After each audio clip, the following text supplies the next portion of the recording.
Welcome to paper and other such spherical things.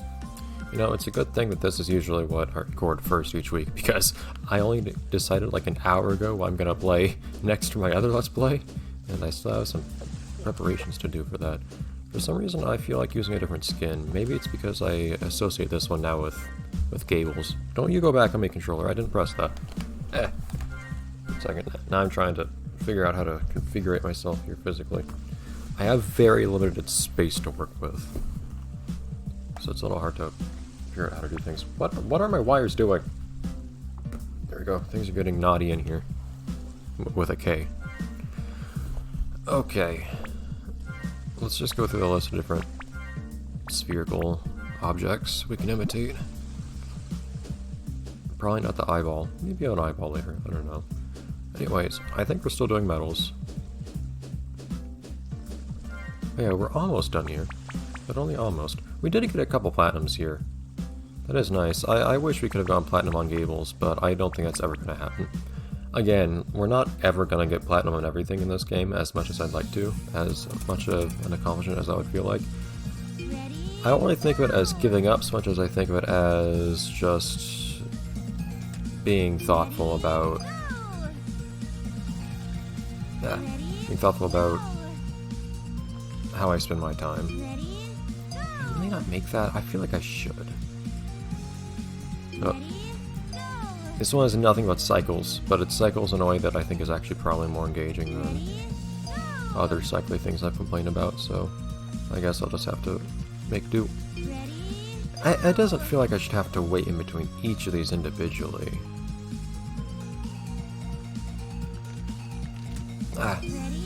Something feels wrong about this. I feel like I should be able to start here by actually just going right past.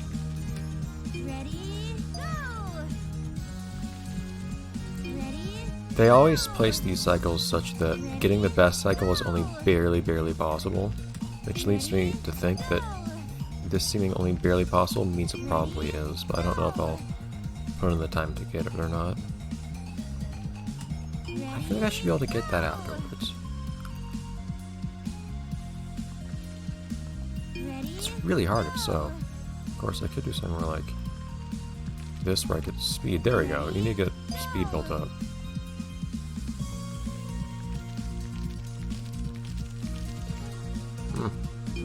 Okay, good. Something like that, I think.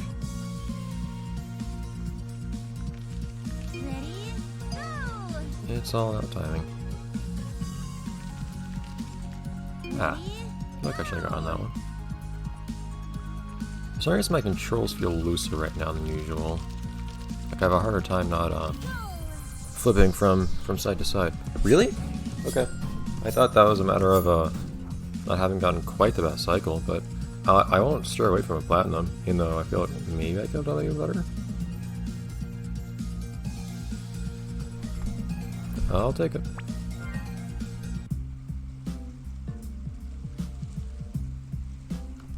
Anyways then. I was wondering what was next. I don't know what to do next. The next one looks like it's the moon one, which is cool. I feel like we've generally kind of like I'm curious what the progression is here. I feel like in general we've kind of like ascended or something. It seems kind of random. Like a volcano came really early, which is kind of not what you'd expect. Usually the lava things come later. We went from lots of nature things to, oh hey, for once we have a not nature thing. We started kind of like rising upwards, I feel like, generally. Although Antarctica kind of moved against that. But then we would have space later after stratosphere. I feel like it would make sense if it actually went from stratosphere to space or something. I guess it's not the most important thing. I'm curious though if there would be some kind of progression, like logic to the progression of levels. Oh jeez. Is this really a coast? I feel like it's... Oh, if you want to talk about coasts, I think of a rocky coast with like dramatic lightning and things like that, and I think of the opening of Glenora 2. Oh no, Glenora Vale. What is that place called? It's been a while since I've looked seriously at Glenora Vale, as much as I love the game. Sea of Tears, I think it's called? Or was that not until the end of the game? I don't quite remember. Man, this dramatic music and dramatic lighting and all that It's raining though. That's bad for paper. These are. Oh man, that end there is mean. I didn't realize that was coming. I didn't realize there was another ring there. I'm getting real dramatic and dangerous for our paper balls here. Ah, that end is mean. Yeah, unexpected round dramatic stuff. Okay. I don't see it as being much of a coast, because there's no land anywhere as far as I can tell. That's still cool. It's really just the name doesn't seem to make more sense. And plus, the savannah one also seemed like more of a desert than a savannah. There's some of these where just the name, and maybe the icon, doesn't seem to make much sense. But the decor itself is still really cool. I like seeing how turbulent the water is. And the music goes really well with it. I do appreciate that we do have like actual meaningful variation in the backdrops and whatnot here. So much for things being calm though. But some energy when well placed can be very nice as well. That end part is going to be tough if I try to go fast. Like, I can do the rest fast without too much problem, but oh man. Speaking of other games that I like though, it was actually mentioned. Apparently there is some Blinks inspiration in some parts of this game somewhere. I'm not sure where. Presumably not the cat mascot. That would just be a coincidence, of course. But ooh, lightning. Is this the only level actually, at least so far, that actually has like sound effects that correspond to the terrain? It's such a small circle, I think it might actually be impossible to go full speed there. Because you just can't turn tight enough. That might be part of my problem.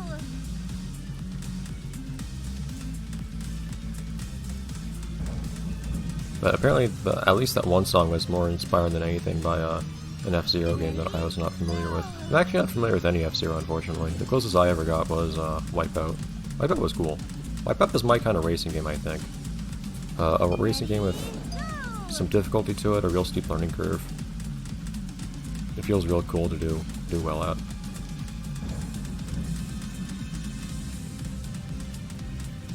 Wipeout being well, I can't just say what it is. It's a racing game series that you might compare to F-Zero in some ways, but much more recent.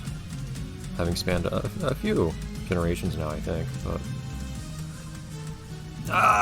I got it through that PSN hack, when everyone got a bunch of free games as an apology for, sorry, we leaked your credit card information. Have a free game to be less angry about it. And none of the games they offered were really games that I would normally pay much attention to. Yeah! Except for Little Big Planet, which I already had.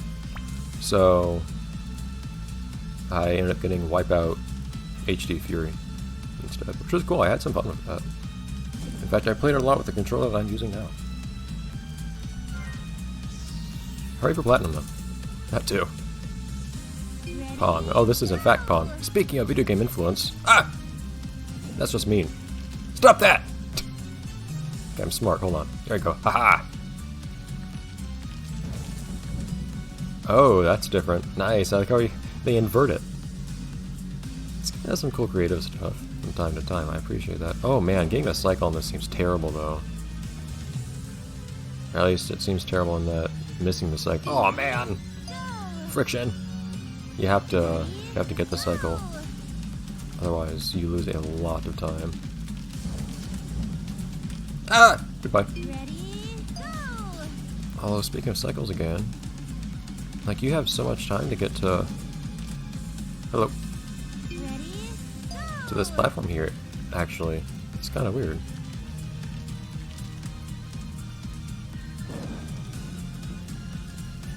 Yeah, you have a lot of time for that. Oh, that part is rough, though. It bounces so suddenly, and there's no friction. It's always the worst thing, when there's no friction on a platform. I kind of wish there was a way of knowing if there would be friction on a platform. I don't know how you would indicate that to the player. Oh no, controller! Why do you do this to me? The world is against me. It's okay, it just means I can do even better this time.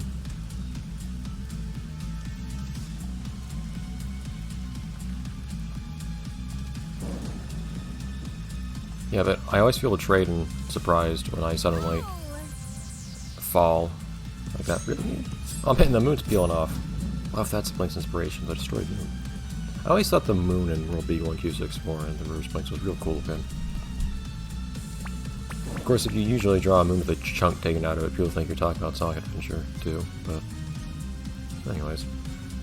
I'm curious how much harder it would be to get Platinum here, because it's a very cycly thing, so you would think that it just means like slightly optimized gameplay. I'll give it one more shot, but only one, I think. I'll see if I can get a better time once. But, of course, again, you never know how much optimization is required by these, or not. Sometimes you think, wow, that was a surprisingly easy Platinum to get. Sure. Other times, amazing things happen, and yet it's not enough. Oops, what was that? It was being slow. In both body and mind.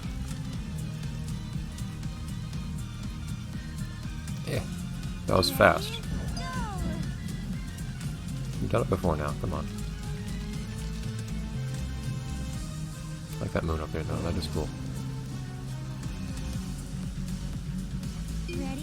Okay, this is getting silly. Controller, get out of your system. I'm just moving the sticks around. I feel like usually after I play a little bit, it stops being as bad. I'm only moving the sticks right now. Are you good? I can pull the sticks up a little bit and they'll actually stop it from happening. But, yeah, see, it's getting better now. But that makes it hard to control precisely. Okay, I think that might be better. No. Again, you saw what happened when I tried to use the other controller, so this is the best we've got. Short of using the keyboard, but that gives me other issues like not having precise camera controls. That was slower. I think I spent enough time on here, honestly. This is interesting. I think you're stacking.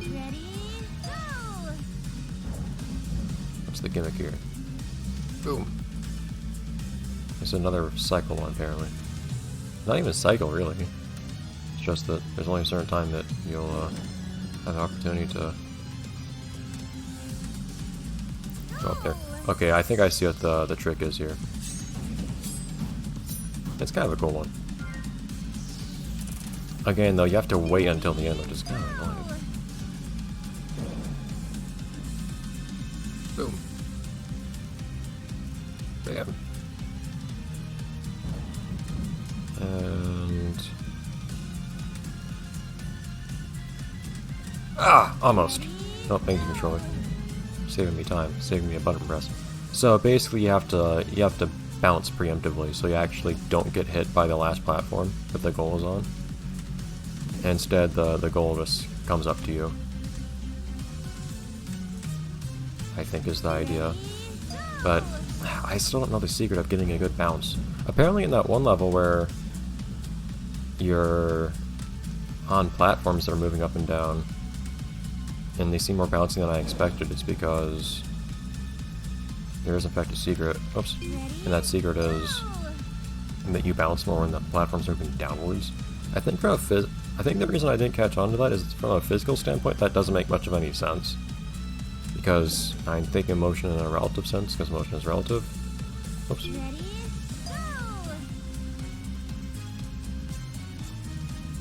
If you think of it from the perspective of the platform moving downwards as you land on just means that the ball is effectively falling more slowly. I should be able to get it, but I'll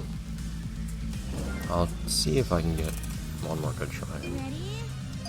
So I feel like that should mean that you just bounce less, because you're in a certain way hitting the platform more slowly. But from a video game physics standpoint, that's probably not quite how it works. I don't know how to get a high enough bounce.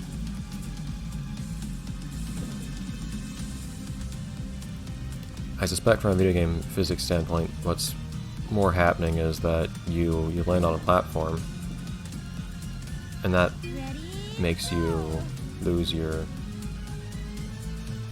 vertical speed. And then after that,